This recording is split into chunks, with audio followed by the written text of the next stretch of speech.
देशवासियों, ये एक विचारणीय प्रश्न है। हम बात कर रहे हैं बांधवगढ़ नेशनल पार्क की, जहाँ एक हफ्ते में 3 बाघों की मौत हो जाती है। वो भी बाघ नहीं, बाघिन।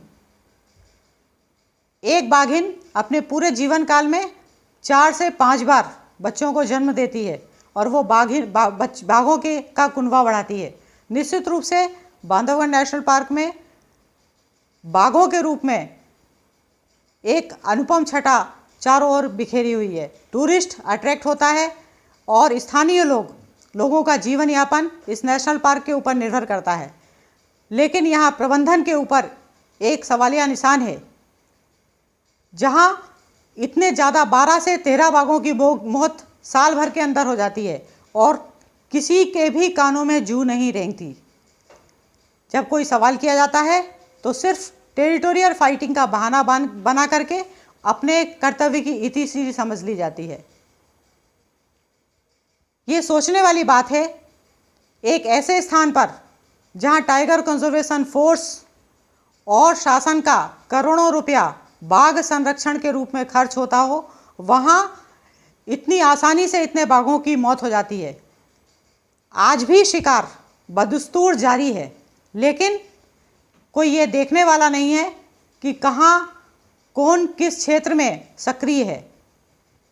धमोखर रेंज में बाघिन की मौत हो गई, मगधी रेंज में बाघिन का शव पाया गया। एक और विडंबना की बात है, सबसे संरक्षित सबसे सुरक्षित क्षेत्र में कुएं में एक बाघिन का शव बरामद हुआ, वो भी सड़ी गली हालत में। ये किस ओर इशारा करता है? ये निश्चित रूप से प्रबंधन की घोर लापरवाही का नायाब नमूना है।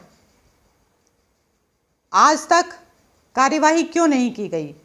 क्यों सब लोग हाथ पर हाथ रख कर बैठे हैं? ये प्रश्न चिन्ह है।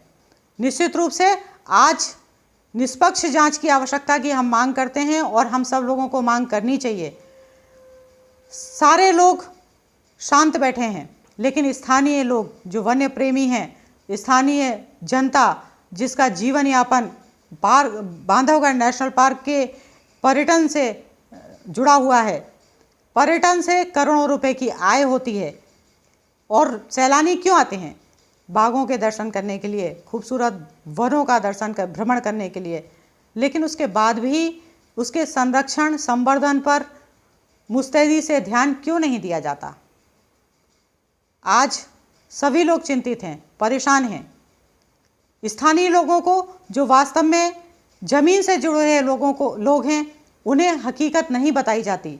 उन्हें बाघ की मौत का कारण सिर्फ टेरिटोरियल फाइटिंग ही बता दिया जाता है, जबकि 1996 से बांधवगढ़ नेशनल पार्क के क्षेत्रों में हम काम कर रहे हैं। आज तक का इतिहास इस बात का गवाह है कि आज बहुत रेयर स्टेज में होता है कि कोई बाघ बाघिन को मार दे या टेरिटोरियल फाइटिंग में बाघिन को मार दे।